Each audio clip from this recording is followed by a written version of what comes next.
بسم الله الرحمن الرحيم يا أيها الذين آمنوا كتب عليكم الصيام كما كتب على الذين من قبلكم لعلكم تتقون. بسم الله الرحمن الرحيم. إن الحمد لله نحمده ونستعينه ونستغفره ونعوذ بالله من شرور أنفسنا ومن سيئات أعمالنا. من يهده الله فلا مضل له ومن يضلل فلا هادي له، وأشهد أن لا إله إلا الله وأشهد أن محمدا عبده ورسوله. يا أيها الذين آمنوا اتقوا الله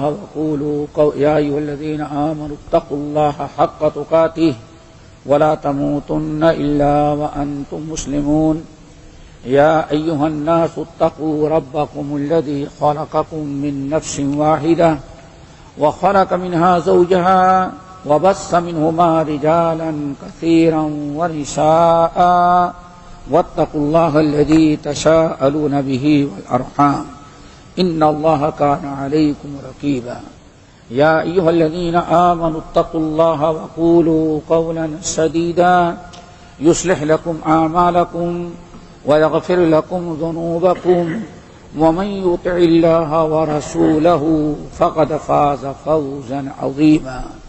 أما بعد، فإن خير الحديث كتاب الله وخير الهدي هدي محمد صلى الله عليه وسلم، وشر الأمور محدثاتها وكل محدثة بدعة وكل بدعة ضلالة وكل ضلالة في النار. فأعوذ بالله السميع العليم من الشيطان الرجيم. بسم الله الرحمن الرحيم. يا أيها الذين آمنوا كتب عليكم الصيام كما كتب على الذين من قبلكم لعلكم تتقون. محترم سامعین، دینی بھائیوں اور بہنوں، ہم نے رمضان کی مناسبت سے سورۃ البقرہ کی ایک بڑی مشہور آیت تلاوت کی ہے، جس آیت میں اللہ رب العالمین نے فرضیت روز سیام اور اس کے فوائد کا تذکرہ کیا ہے۔ یا ایھا الذین آمنوا کتب علیکم الصیام، ایمان والو تم پر روزہ فرض قرار دے دیا گیا ہے، کما کتب علی الذین من قبلکم لعلکم تتقون، جیسے کہ تم سے پہلی امتوں پر روزہ فرض قرار دیا گیا تھا، اور روزہ اس لیے ہم نے فرض قرار دیا ہے لعلکم تتقون، تاکہ تمہارے اندر تقوی آ جائے اور تم متقی بن جاؤ۔ میرے بھائیو، ماہ رمضان کے اندر ہمیشہ ہم رمضان کے فضائل، اس کے احکام، اس کے مسائل سنتے رہتے ہیں، کوئی نئی چیز نہیں، ہر سال بار بار وہی باتیں بتائی جاتی ہیں اور انہی کا تذکرہ کیا جاتا ہے، صرف اس بنا پر کہ وذکر فإن الذکریٰ تنفع المؤمنین، آپ نصیحت کریں مومنوں کو، چونکہ مومنوں کو نصیحت ہمیشہ فائدہ پہنچایا کرتی ہے، اور یہی مومن کی شان ہے۔ غیر مسلمین بے ایمانوں کا طریقہ اللہ نے یہ بیان فرمایا، وَإِذَا ذُكِّرُوا لَا يَذْكُرُونَ، انہیں کتنی بھی نصیحت کی جائے لیکن وہ نصیحت قبول نہیں کرتے۔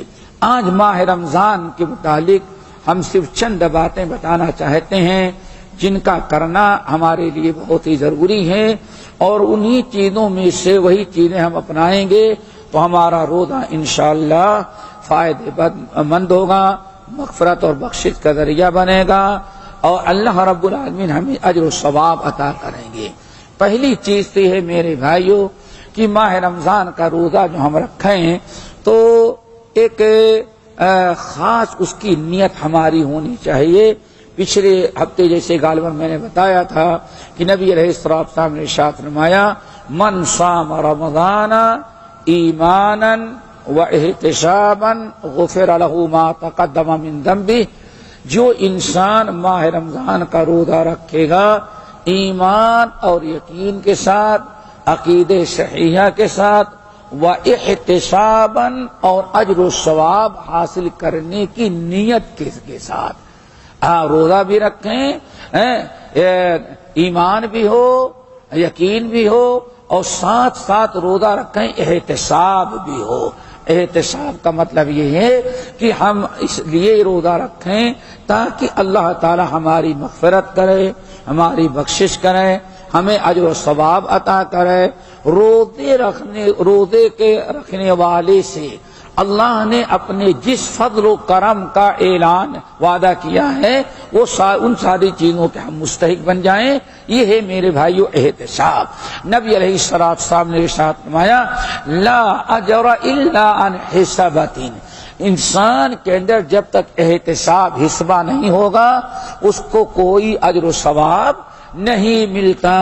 کیا مطلب؟ یہ نیت ہو کہ ہم روزہ رکھ رہے ہیں تاکہ ہمیں اس کا اجر و ثواب دے۔ اللہ رب العالمین نے جس فضل و کرم اور مغفرت کا وعدہ کیا ہے بخشش کا، وہ اس کا ہمیں مستحق بنائے۔ نمبر 2 میرے بھائیو، ہمیں چند چیزیں رمضان میں اور کرنی ہے، وہ یہ ہے دوسرے نمبر پر کہ ہمیشہ نمازوں کی پابندی کی جائے اور زیادہ سے زیادہ اس ماہ کے اندر نوافل کا اہتمام کیا جائے۔ ہم لوگ نوافل کا اہتمام تراویح تو پڑھ لیتے ہیں، اس کے علاوہ اور کوئی نوافل کا اہتمام نہیں کرتے۔ آپ اذان سنتے ہی مسجد میں آنے کی کوشش کریں، آ کر کے سنن اور نوافل پڑھ لیں۔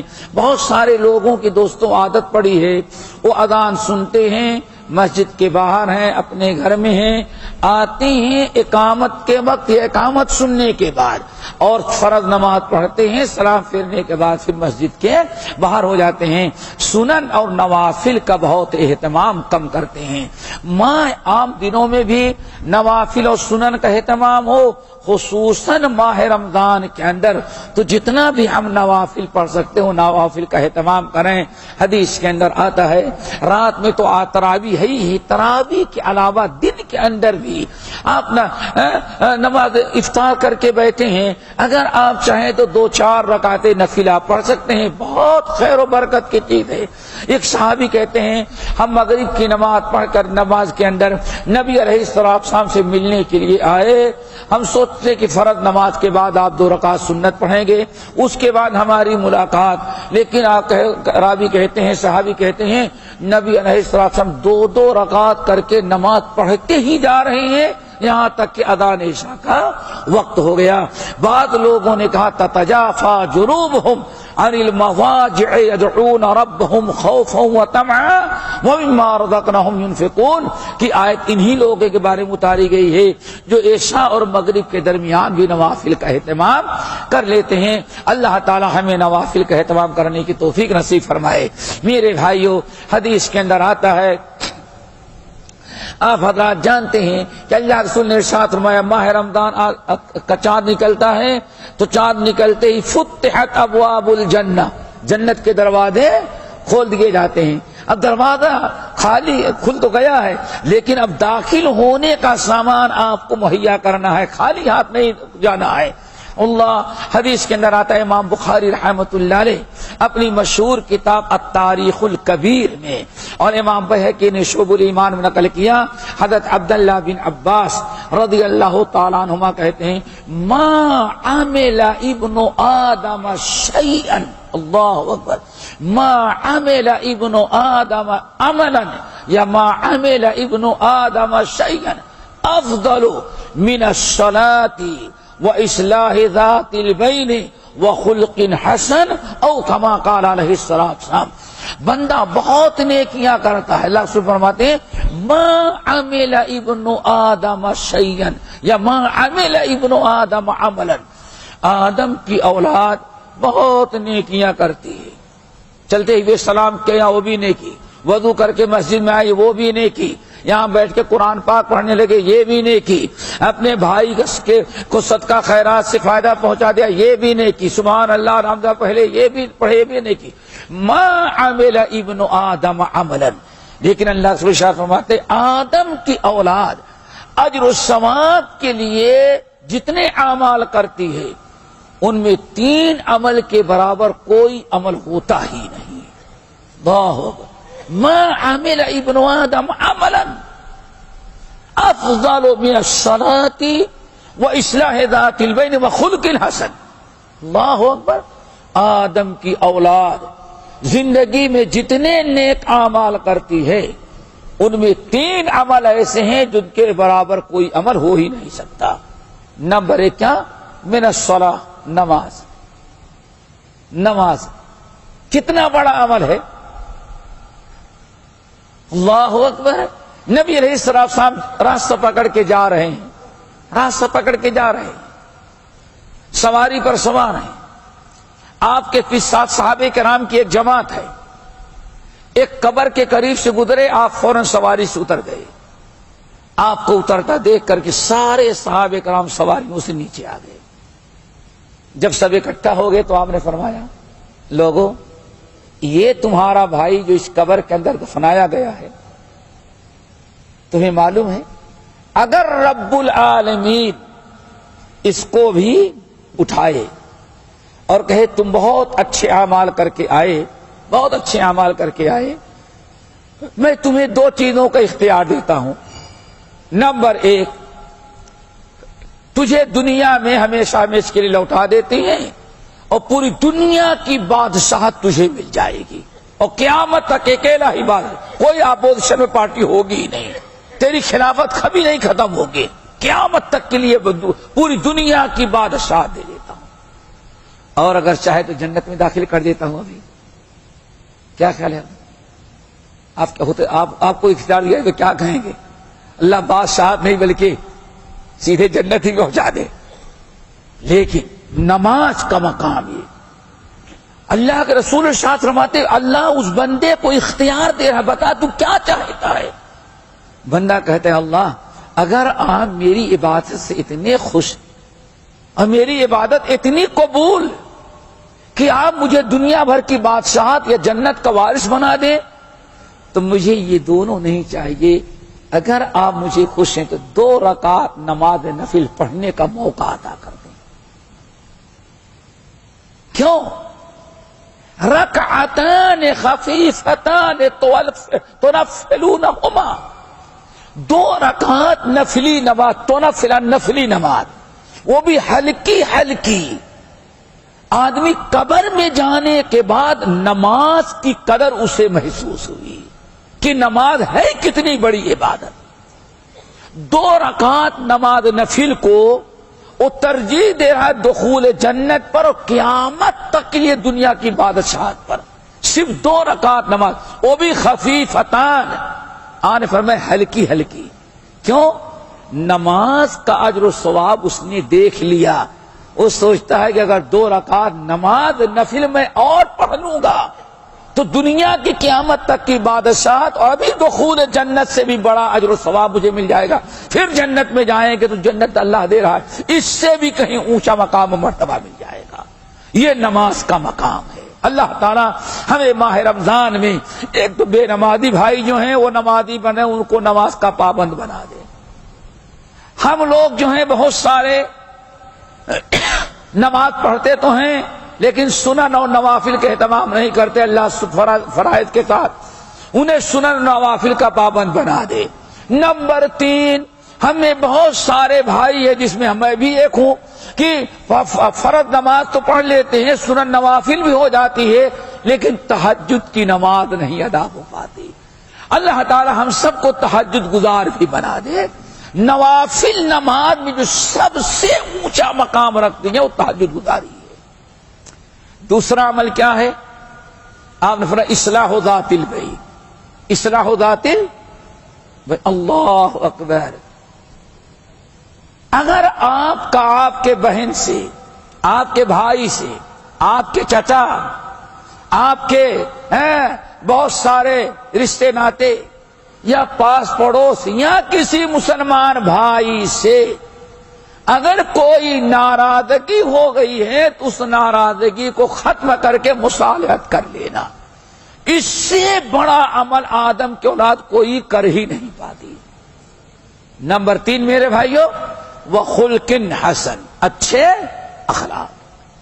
تو پہلی چیز ہے میرے بھائیوں، رمضان میں جو جنت کا دروازہ کھلا ہے، بعض اہل علم کہتے ہیں جنت میں پہنچانے والے اعمال کو اللہ تعالیٰ آسان قرار دے دیتا ہے، اسی لیے جنت کا دروازہ اس کو قرار دیا۔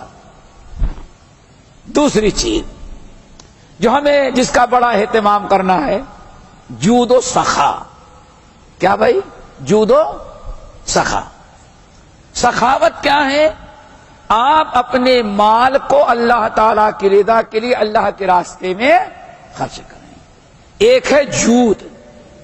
سخاوت اور جود میں بہت بڑا فرق ہے۔ ان اللہ جواد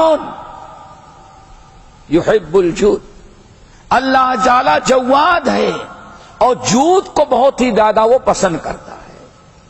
حدیث کے اندر آتا ہے، صحیح بخاری کی روایت، عبداللہ بن عباس رضی اللہ تعالیٰ عنہما کی روایت، کان رسول اللہ صلی اللہ علیہ وسلم اجود الناس وکان اجود ما یکون فی رمضان حین یلقاہ جبرائیل۔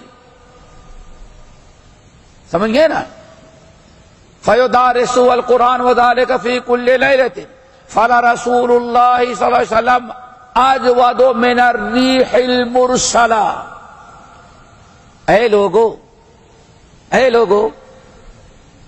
نبی علیہ الصلوۃ والسلام کان اجود الناس، پوری دنیا میں سب سے زیادہ انسانوں میں سب سے زیادہ جود کرنے والے، جیم واو دال، جود کرنے والے تھے۔ وَكَانَ أَجْوَدُ مَا يَكُونُ فِي رمضان، سال کے 12 مہینے تو آپ جود کیا ہی کرتے تھے، لیکن جب رمضان کا مہینہ لگ جاتا تو آپ کی جود کی انتہا ہو جاتی، آپ ہر وقت جود کیا کرتے تھے۔ وَكَانَ أَجْوَدُ مَا يَكُونُ فِي رمضان، لیکن سب سے زیادہ جود ماہ رمضان میں کرتے تھے۔ آگے کتنی پیاری بات کہتے ہیں، اللہ اکبر، کہتے ہیں فَلَا رسول صلی اللہ علیہ وسلم اجود من الريح المرسلہ۔ گرمی کے موسم میں بجلی نہ ہو، پنکھے نہ چل رہے ہوں، درخت پر کے پتے اپنی جگہ پر ٹھہرے ہوئے ہوں، ہوائیں نہ چل رہی ہوں، گرمی سے پوری کائنات پریشان ہو، ایسے موقع پر ٹھنڈی ہوا جب چل جائے، ٹھنڈی ہوا جب اللہ چلا دے تو ٹھنڈی ہوا سے جتنا لوگوں کو فائدہ پہنچتا ہے، کہتے اللہ کی قسم رسول اللہ اس ہوا سے بھی زیادہ لوگوں کو فائدہ پہنچاتے تھے۔ یعنی آپ کے جود و سخا کے سامنے ہوا بھی فیل ہے۔ جود کس کو کہتے ہیں دوستو؟ جود کہتے ہیں، اچھی طرح سے سمجھو، جود کی تعریف علماء کہتے ہیں اعطاء ما ينبغي لمن ينبغي، اعطاء ما ينبغي لمن ينبغي۔ رمضان کے اندر ہمیں جود کرنا ہے۔ جود کس کو کہتے ہیں؟ آپ ذرا غور سے سمجھیں، اعطاء ما ينبغي لمن ينبغي، سامنے والا جس چیز کا محتاج ہو وہی اس کو دے دینے کا نام کیا ہے؟ جود۔ آدمی پانی کے لیے پیاسا ہے، آپ اس کو 10 درہم دے دیں، آدمی 10 درہم کو محتاج نہیں، کس کا حاجت مند ہے؟ ٹھنڈے پانی کا۔ کتنی پیاری بات، اعطاء ما ينبغي لمن ينبغي، سامنے والا جس چیز کا محتاج ہو وہی چیز آپ اس کو دے دیں، وہی اس کا مسئلہ حل کر دیں، اسی چیز کا نام کیا ہے؟ جود۔ اللہ اکبر۔ ابھی میں نے پانی کی مثال دی، آپ راستہ پکڑ کر کے جا رہے ہیں، آپ گاڑی چلا رہے ہیں، کوئی رودے دار بیچارہ رمضان میں روڈ پر سواری کے لیے دھوپ میں کھڑا ہے، اب جود کیا ہے؟ اس کو اپنی گاڑی پر بیٹھا کر کے منزل مقصود یا قریب تک اتار دے، اسی چیز کا نام کیا ہے؟ جود۔ ذرا دیکھا آپ نے، آپ راستہ پکڑ کے جا رہے ہیں، ایک انسان کی گاڑی کھڑی ہو گئی مثال کے طور پر، نہ آپ کے مال کا محتاج ہے، نہ پانی کا محتاج ہے، نہ آپ کی سواری کا محتاج ہے، وہ محتاج صرف اس بات کا کہ دھکے دے کر کے ذرا گاڑی اس کی سائڈ پر کرا دیں۔ اس کا نام کیا ہے؟ جھوٹ۔ سخاوت کہتے ہیں صرف مال سے۔ جھوٹ کس کو کہا جاتا ہے؟ اعطاء ما ينبغي لمن ينبغي، سامنے والا جس چیز کا محتاج ہو آپ اس کام میں آپ اس کے کام آ جائیں، کچھ نہیں، سب چھوڑو اللہ۔ ایک انسان دبئی جانے کے لیے راستہ بھٹک گیا ہے، آپ کسی کام میں ہیں، ہاتھ دے رہا ہے، آپ رک گئے، بھائی مجھے دبئی جانا ہے، کون سا راستہ پکڑیں؟ وہ کسی چیز کا محتاج نہیں ہے، دبئی کا راستہ معلوم کرنے کے لیے محتاج ہے۔ اب جھوٹ کیا ہے؟ آپ اس کو راستہ بتا دیں۔ نبی علیہ السلام کے بارے میں اللہ، حضرت عبداللہ بن عباس کا قول ذرا دیکھو، کہتے ہیں فَعَلَ رسول اللہ صلی اللہ علیہ وسلم کان اجود من الريح المرسلہ، اللہ کی قسم کھا کے کہتا ہوں ٹھنڈی ہوا اللہ کے مخلوق کو جتنا فائدہ پہنچاتی ہے اس سے ہزاروں گنا زیادہ ہمارے نبی اللہ کے مخلوق کو فائدہ پہنچاتے تھے۔ ہوا سے کتنا فائدہ! تو جھوٹ کرنا ہے بھائیو، ہر آدمی کے کام آؤ۔ نمبر 3، تلاوت قرآن۔ کیا بھائی؟ تلاوت قرآن۔ ماہ رمضان کو ہمارے سلف شہر القرآن کہا کرتے۔ کیا کہتے تھے؟ شہر القرآن۔ کیوں؟ شہر رمضان الذی انزل فیہ القرآن، یہ وہ مہینہ ہے جس میں اللہ نے قرآن کو نازل کیا ہے۔ اسی لیے صحابہ، تابعین، اسلاف سال بھر تلاوت قرآن کا اہتمام کرتے تھے، لیکن رمضان کا مہینہ آ جائے تو بہت ہی زیادہ، بلکہ سب سے بڑی عبادت لوگ کیا سمجھتے تھے؟ سب سے بڑا عمل رمضان میں تلاوت ہے قرآن۔ اسی لیے تراویح ہے، سمجھ گئے نا، قیام رمضان ہے، صرف اس سے بنا پڑتا کہ آدمی قرآن کی تلاوت خوب کثرت سے کرے۔ بھائیو، قرآن کی تلاوت ماہ رمضان میں محبوب اعمال میں سے ہے۔ جتنا آپ چاہیں تلاوت کریں، سنیں، سمجھ گئے نا۔ لیکن ہم لوگ کیا کرتے ہیں، ہمارے اندر جو کمزور، ایک تو قرآن سوچتے ہیں تراویح میں قرآن سن لو، اس لیے بہت سارے لوگ پورے شہر میں بھاگتے رہتے ہیں، سمجھ گئے نا، کہاں پہنچ جائیں، کہاں تراویح لمبی ہو رہی ہے، ٹھیک ہے۔ اور کچھ لوگ اور کیا ہے، بھائی ٹی وی آن کر دو، مکے کی حرمین کی تراویح آتی رہتی، سنتے رہو، کھول کر کے پڑھنے کی، اللہ اکبر، کتنی برکت سے محروم ہوئی تھی۔ اللہ سے کیا فرماتے؟ من سرہ ان یحبہ اللہ ورسولہ فلیقرأ فی المصحف، تم میں سے جو انسان چاہتا ہے کہ اللہ بھی محبت کرے اس سے اور نبی بھی اس سے محبت کرے، تو صرف ایک راستہ ہے، کیا؟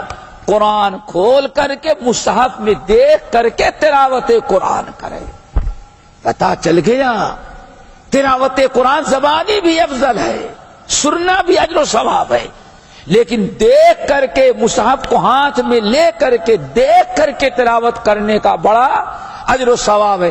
من سرہ ان یحبہ اللہ ورسولہ، تم میں سے جو پسند کرتا ہے کہ اللہ بھی کو اپنا محبوب بنائے، رسول بھی محبوب بنائے، فلیقرأ فی المصحف، تم قرآن کھولے اور دیکھ کر کے۔ چیز اور یاد رکھیں، کبھی دیکھ لیں، واللہ قرآن کھول کر کے پڑھیں گے تو ساتھ ساتھ جو تدبر اور تفکر اور غور و فکر اور خشوع خضوع حاصل ہوگا وہ کسی اور چیز میں حاصل نہیں ہو سکتا۔ قرآن کھول کر کے پڑھو۔ اسی لیے ماہ رمضان میں قرآن کا اہتمام کتنا ہونا چاہیے؟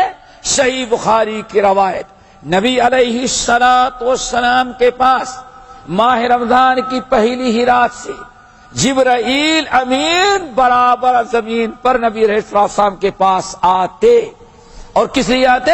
فَيُدَارِسُ الْقُرْآنَ، فَيُدَارِسُ الْقُرْآنَ، نبی علیہ السلام کے پاس بیٹھ کر کے رمضان کی راتوں میں جبرائیل امین آسمان سے آتے اور آپ کے پاس بیٹھ کر کے قرآن کا دور کرتے تھے. کیا کرتے تھے؟ قرآن کا دور. دور کس کو کہتے ہیں؟ اللہ اکبر. دور کے معنی آتے باری کے. کیا؟ باری کے. کہا جائے گا علیہ کا دور، بھائی آپ کی باری ہے، علیہ دور اس کی باری ہے. اللہ اکبر. دور تو دور باری کی. ہمارے یہاں دور کہا جاتا ہے جبرائیل امین پڑھتے، نبی علیہ السلام سنتے. نبی علیہ السلام پڑھیں اور کون سنے؟ جبرائیل. جتنا قرآن نازل ہو چکا رہتا اتنے قرآن کا دور کرتے. یہاں ہمارے سلف نے اس حدیث کو نقل کرنے کے بعد ایک بڑا اہم مسئلہ اس سے مستنبط کیا. کہتے ہیں، غور سے سنیں، کہتے ہیں ماہ رمضان میں، یاد رکھو، ماہ رمضان میں فرائض کے بعد قرآن سے افضل کوئی عمل ہوتا تو جبرائیل امین آ کر کے وہ نبی کے ساتھ کرتے. آئی بات سمجھ میں نا؟ جبرائیل امین خصوصی طور پر ماہ رمضان میں اللہ تعالیٰ کے حکم سے آئے اور آئے کیا؟ قرآن کا دور کرنے کے لیے. کہتے ہیں اگر ماہ رمضان میں فرائض کے بعد تلاوت قرآن سے افضل کوئی عمل ہوتا تو جبرائیل امین وہ اللہ کے رسول کے ساتھ کرتے یا کرنے کا حکم دیتے. لیکن تلاوت قرآن سے افضل عمل ماہ رمضان میں کوئی نہیں ہوتا، اسی لیے جبرائیل امین نبی علیہ السلام کے ساتھ قرآن کا دور کرنے کے لیے برابر آسمان سے آیا کرتے تھے. یہی ہمارے لیے بہت بڑی حجت اور دلیل ہے کہ افضل الاعمال ماہ رمضان میں کیا ہے؟ زیادہ سے زیادہ تلاوت قرآن کرنا. نمبر 4، میرے بھائیوں، خاص طور سے ماہ رمضان میں دعاؤں کا اہتمام ضرور کریں. دعاؤں کا اہتمام. ہمارا معاملہ کیا ہے؟ شہر کرنے کے بعد ٹی وی چالو کر کے بیٹھے ہوئے دیکھیں اب اذان کب آتی ہے. افطار کے وقت آدمی بیٹھا ہوا ہے، ہاتھ میں کھجور اور سامنے پانی، اور بالکل معلوم پڑتا ہے کہیں جہاد کے لیے سرحد پہ کھڑا ہے کہ اسٹینڈ بائی فوراً فائر کر دے. وہ بالکل ایسے تک رہا ہے، ساری توجہ اذان پر. اذان آئے اور شروع کر دے. اللہ اکبر. یہ ہمارے اور آپ کے ہاں پھر دو صحباب کے ساتھ بیٹھے فضول پر. ماہ رمضان میں دعاؤں کی بڑی. نمبر 1، اللہ تعالی نے کیا فرمایا؟ للصائم دعوۃ لم ترد. روزے دار کے لیے اللہ نے ایسا وقت دعا کا رکھا ہے کہ روزے دار جب دعا کرتا ہے تو اللہ اس کی دعا کو رد ہے. وَلِلصَّائِمِ دَعْوَةٌ لَمْ تُرَدْ. روزے دار کے لیے اللہ نے وعدہ کیا دعا کرو، تیری دعا کو ہم رد نہیں کریں گے. اللہ اکبر. اور میرے بھائی ذرا سنو، اللہ اکبر. اللہ رب العالمین نے سورۃ البقرہ میں جہاں سورہ احکام کے روزے کی فردیت، روزے کے حکام اور روزے کے مسائل بیان کیا، تو روزے کے کچھ احکام کو بیان کر دینے کے بعد اللہ رب العالمین نے وَإِذَا سَأَلَكَ عِبَادِي عَنِّي فَإِنِّي قَرِيبٌ أُجِيبُ دَعْوَةَ الدَّاعِ إِذَا دَعَانِ فَلْيَسْتَجِيبُوا لِي وَلْيُؤْمِنُوا بِي لَعَلَّهُمْ يَرْشُدُونَ. اللہ اکبر. روزے کے کچھ احکام اور مسائل اللہ نے بیان کر دیا.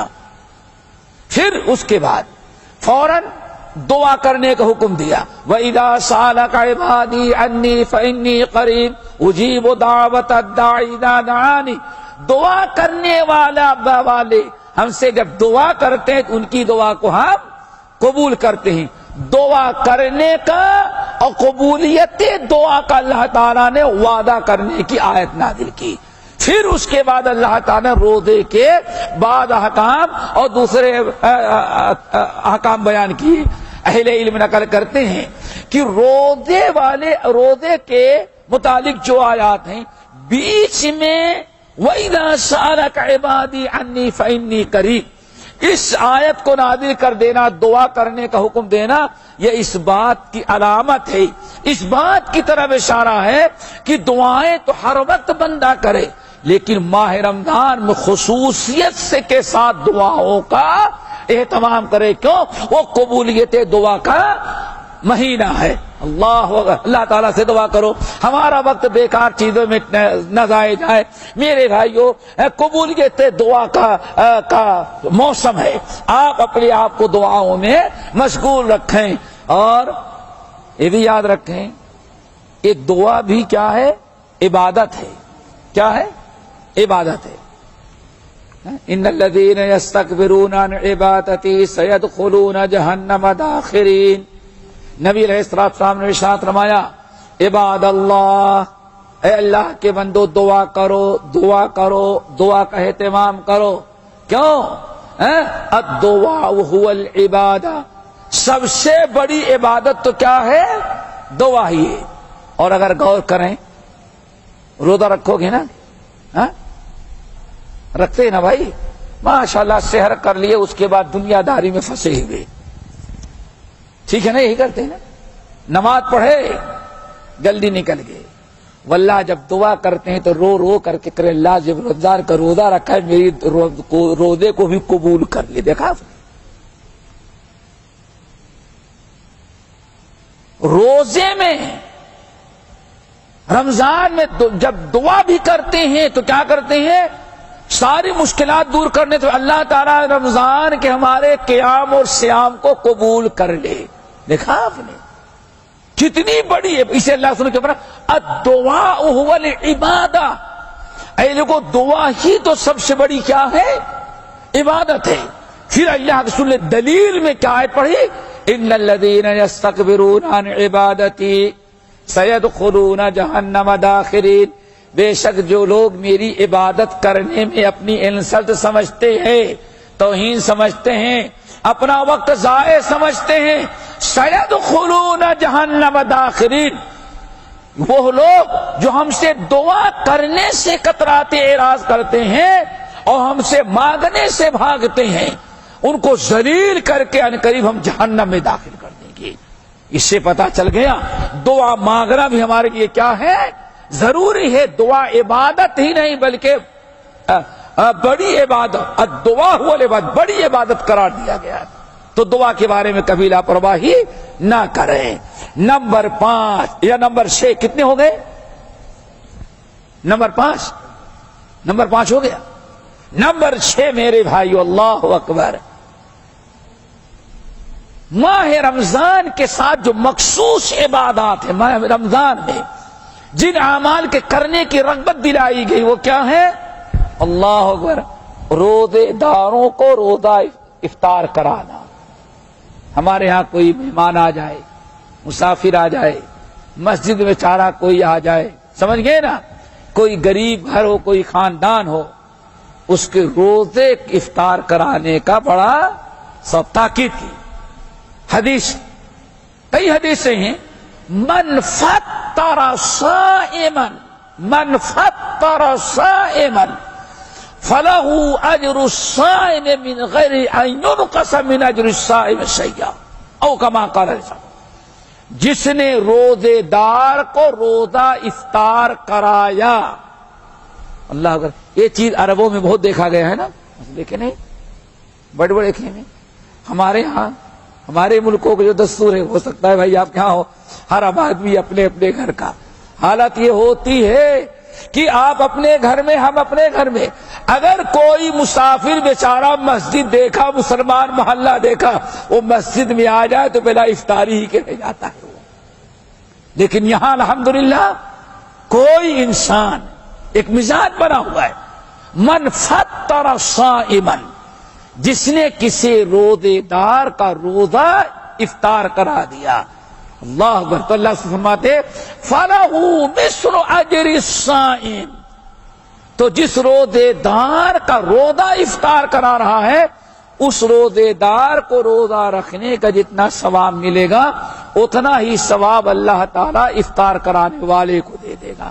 ہاں بھائی، کیا خیال ہے کتنی محنت والا ہے، محنت والی عبادت. آپ نے 10 روزے دار کا روزہ افطار کرا دیا تو واللہ ایک روزہ آپ کا اور 10 روزہ ان کا. آپ کے نام اعمال میں کیا لکھا گیا؟ اس نے 11 روزہ رکھا. اتنی مشکل عبادت ذرا سوچو. 15 گھنٹے وہ شہر کے وقت روزہ اس نے. شہر کتنے بجے آ رہی ہے ابھی؟ فجر کی اذان کتنے بجے ہو رہی ہے آج کل؟ 4:04 پر. اب ذرا سوچو، میرا خیال ہے 4 بجے ہوتے ہی ختم، اور آگے جائے گا میرے خیال سے پھر ابھی 3:45 تک تو جائے گا. کتنا اللہ اکبر. ایک انسان واللہ ذرا غور کرو، اللہ تعالیٰ کا فضل و کرم، ایک انسان 4 بجے سے کھانا پینا بند کیا اور ادھر میرے خیال 7:15 بج جائیں گے روزہ افطار کرتے ہیں. آخری روزہ کا 7:20 تک آتا ہے میرے خیال سے.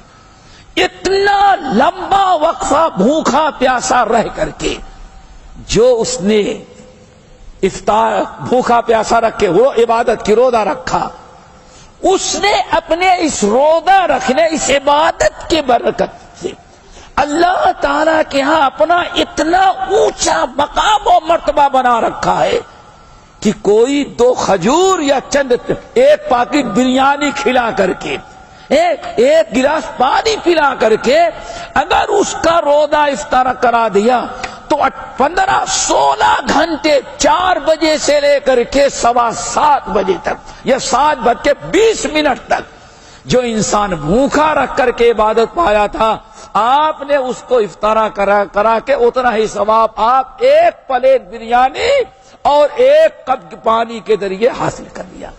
ہم تو مائل بکرم کوئی سائل ہی نہیں. یہ ہے من فطر صائما. بڑے خوش نصیب ہیں جو روزے داروں کو روزہ افطار کراتے اس نیت سے کہ اللہ تعالیٰ ان کو اجر. واللہ صرف ایک خیمہ لگا ہے، کتنے آدمی ہوں گے اس میں؟ کتنے کا؟ 2-3. چلو بھائی 300 رکھ لو. حالانکہ ہوتے ہیں سونا پور کا جو خیمہ ہوتا تھا تقریباً 7,000. کتنے؟ 7-8 ہزار. اس میں 400-500 آدمی اگر آ گئے واللہ. ایک انسان خیمہ لگایا ہے، 15 دن سے خیمہ لگا ہوا ہے، 15 دن سے. بلکہ بعض خیمے ایسے لگے امارات کی مسجدوں میں کہ شعبان کی شروع ہی سے خیمہ لگ گیا. ایک دن کے کرایہ صرف اس لیے دے رہا ہے کہ ہمارا روزے دار بھائی گرمی میں نہ بیٹھے بلکہ روزہ افطار کرے. تو کہاں یہ سب لوازمات میں سے ہے نا. 1 مہینے سے کرایہ دے رہا ہے، پھر اے سی کا انتظام، پھر اس کے بعد 10-12 لیبر وہ رکھتا ہے کام کرنے کے لیے، ان کی تنخواہ، اور 500-600 آدمی کو روزہ اس مہینے بھر افطار کرایا. ذرا سوچو روزہ افطار کرانے کے برکت خیمے والا کتنا اجر و ثواب لے گیا. ہم اور آپ اپنے کو دیکھیں تو پتہ چلے کچھ نہیں حاصل ہوا. کیوں؟ ہم لوگ صرف اپنے ہی لیے رمضان میں زندہ رہے، دوسروں کے لیے زندہ نہیں رہے. من فطر صائما. اس لیے اس کا بھی احترام کیا جائے. نمبر 7 بھول تو نہیں گئے. نمبر 7 اللہ اکبر. میرے بھائیو اللہ اکبر. بہت سارے لوگ ہیں جو عشاء کے بعد ہی اپنا مغرب میں افطار کیا اور دکان کاروبار بند ہوا، رات کے 12 بجے 1 بجے کے اسی وقت خوب دبا کر کے کھا لیا. کہتے ہیں کہ بھائی کون اٹھے گا سحر کے وقت. کتنا نقصان ہوا. نمبر 1 نبی علیہ السلام ارشاد فرماتے ہیں جب اللہ کے محبوب بندے اور بندیاں روزہ سحر کرنے کے لیے اٹھتے ہیں، مائیں اور بہنیں کچن میں افطار تیار کر رہی ہیں اور بال بچے شوہر پتہ نہیں کتنے لوگ افطار کرنے کے لیے، کوئی اٹھا ہے، کوئی منہ صاف کر رہا ہے، کوئی وضو کر رہا ہے، کوئی تیاری کر رہا ہے. یہ ایسا وقت ہوتا ہے واللہ ان اللہ وملائکتہ لیصلون علی المتسحرین. کتنی پیاری بات. اللہ سے ارشاد فرماتے ہیں کہ اللہ اور اللہ تعالیٰ کے سارے فرشتے، اللہ رحمتیں نازل کرتا ہے اور سارے فرشتے دعا کرتے ہیں، اللہ تیرے جتنے بندے اور بندیاں سحر کرنے کے لیے اٹھے ہیں، اللہ تعالیٰ اپنی رحمتوں کا دروازہ ان پر کھول دے۔ فرشتوں کی دعاؤں سے وہ شخص محروم رہا جو سحر کے وقت نہ اٹھا۔ نمبر 2، میرے بھائیوں، قبولیت دعا کا سب سے بہتر وقت کون ہوتا ہے؟ وَبِالْأَسْحَارِ هُمْ يَسْتَغْفِرُونَ۔ سحر کے وقت جو توبہ استغفار دعائیں کرتے ہیں، یہ سب سے اعلیٰ درجے کے لوگ ہوتے ہیں۔ نمبر تین قبولیت دعا کا وقت ہے، اس سے محرومی۔ نمبر 4، اللہ تعالیٰ کیا ارشاد فرمایا؟ فَصْلُ مَا بَيْنَ صِيَامِنَا وَصِيَامِ أَهْلِ الْكِتَابِ۔ ہمارے اور اہل کتاب کے روزوں کے درمیان جو چیز فرق کرنے والی وہ کیا ہے؟ سحر ہے۔ کیوں؟ نمبر 5، آپ پوچھا گیا یا رسول اللہ صاحب سے، اللہ سے ارشاد فرمایا میری امت کے لوگ لا تزال امتی بخیر، میری امت اس وقت تک بھلائی میں رہے گی جب تک سحر کرنے میں تاخیر، آخری وقت۔ کیوں؟ آخری وقت کھائیں گے ماشاءاللہ، آخر تک پانی پیتے رہیں گے تو 3-4 بجے تک تو ان کو نہ بھوک لگے گی نہ پیاس لگے گی، اور جو 12 بجے سویا ہوا ہے وہ تو 10 بجے دن ہی میں ختم۔ کیوں؟ کھایا تو لیکن برکت والا کھانا نہ کھایا، اور سحر کے وقت اٹھ کر کے کھایا۔ نبی علیہ السلام سحر کر رہے تھے، ایک آدمی مسجد سے نکلا، بڑی تیزی کے ساتھ بھگا جا رہا ہے کہ اپنے گھر میں جائے تاکہ اذان ہونے کے پہلے پہنچ جائے۔ اللہ رسول نے دیکھا اتنی تاخیر سے نکلا ہے تو کیسے پہنچے گا؟ عارف حلم الی غداء المبارک، ارے کہاں جا رہے؟ برکت والا کھانا آؤ ہمارے ساتھ کھا لو۔ پتہ یہ چل گیا سحر کا جو ہے سحری کا کھانا وہ خیر و برکت والا کھانا ہے، اس وقت آپ کھائیں تو برکت اللہ تعالیٰ دے دے تو ممکن ہے شام تک آپ کو بھوک ہی نہ لگے۔ کیوں؟ اللہ تعالیٰ کی برکت آپ کے پیٹ میں ہے۔ تو اس لیے ہمارے جو ساتھی سو جاتے ہیں 12 بجے سحر کر کے لیٹ جاتے ہیں، یہ اپنی سہولت کے لیے کر رہے ہیں، ورنہ بہت سارے خیر و برکت سے محروم ہیں۔ اور آخری چیز تجربہ کر لو، 12 بجے کھا کر کے سو جانے کا مطلب ہے کہ فجر کی نماز بھی غائب ہوتی ہے۔ اب کیوں فجر کی نماز نہیں پڑھے گا؟ یہ بڑی۔ نمبر 8 اور آخری چیز ہیں تو بہت ساری چیزیں، آخری چیز آج اس مجلس کی، پھر انشاءاللہ کسی اور موقع پر، وہ ہے میرے بھائیوں کہ روزہ ہم رکھ رہے ہیں، رمضان کا مہینہ ہے، روزہ کہتے کس کو ہیں؟ کس کو کہتے ہیں؟ کس کو کہتے ہیں روزہ؟ نیت کرتا ہوں کل روزہ رکھنے کی، سحر کھائے بس ختم روزہ؟ نہیں۔ اللہ نے کیا ارشاد فرمایا؟ لیس الصیام عن الطعام والشراب، اے لوگو کھانے پینے کے ترک کر دینے کا نام اصل میں روزہ نہیں ہے۔ انما الصیام عن اللغو والرفث، اصلی روزہ یہ ہے کہ انسان روزہ رکھ کر کے اپنے آپ کو گناہوں اور برائیوں سے بچا لے، یہ ہے اصل روزہ۔ اسی لیے اللہ نے کیا ارشاد فرمایا؟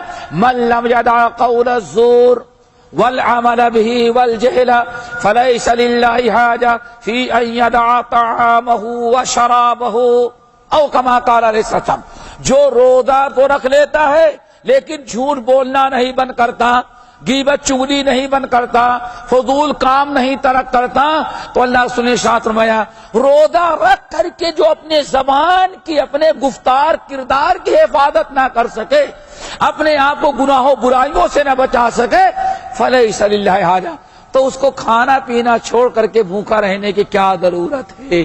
اسی لیے اللہ کے رسول نے ارشاد فرمایا کتنے روزے دار ایسے ہیں دن بھر بھوکے رہتے ہیں لیکن اپنے آپ کو برائیوں سے نہیں بچاتے، تو ان کے نام اعمال میں سے کیا لکھا جاتا ہے؟ یہ بھوکا پیاسا رہا، اس نے روزہ نہیں رکھا۔ اللہ تعالی ہم تمام لوگوں کو ان 8 پر کرنے کی توفیق نصیب فرمائے۔ باقی انشاءاللہ اگلی محفل میں کوشش کی جائے گی رمضان کے احکام و مسائل کو بتانے کی۔ ویسے ایک چیز آپ لوگوں کو بتا دیتے ہیں، انشاءاللہ ہفتے سے ہے نا، ہفتے سے کلمہ سینٹر آپ لوگ جانتے ہیں نا، انشاءاللہ جو رات کا درس یہاں ہوتا تھا تفسیر کا شارقہ میں، انشاءاللہ یہاں نہیں ہوگا، وہ کلمہ سینٹر دبئی محسنہ نمبر 3 میں کلمہ سینٹر ہے، اس میں انشاءاللہ تراویح کے بعد 10:30 سے لے کے 1 گھنٹہ اور 29واں پارہ سورہ تبارک الذی کی انشاءاللہ تفسیر ہوگی۔ فیملی کا بھی انتظام ہے اور چائے کا بھی انتظام رہے گا انشاءاللہ۔ ہاں ہمارے زرار بھائی زندہ باد ہے تو اس رہے گا، وہاں پہنچنے کی کوشش کریں انشاءاللہ۔ دبئی کی طرف جانا آسان رہتا ہے رمضان میں، ٹھیک ہے نا، آنا مشکل ہے، جانا آسان ہے۔ تو یہ شروع ہوگا ہفتے سے، سمجھئے نا، چاہے تراویح وہاں پڑھیں کہیں راستے میں پڑھیں، ٹھیک تراویح کے آدھے گھنٹے 10:30 بجے سے 11:30 بجے، چلیں انشاءاللہ۔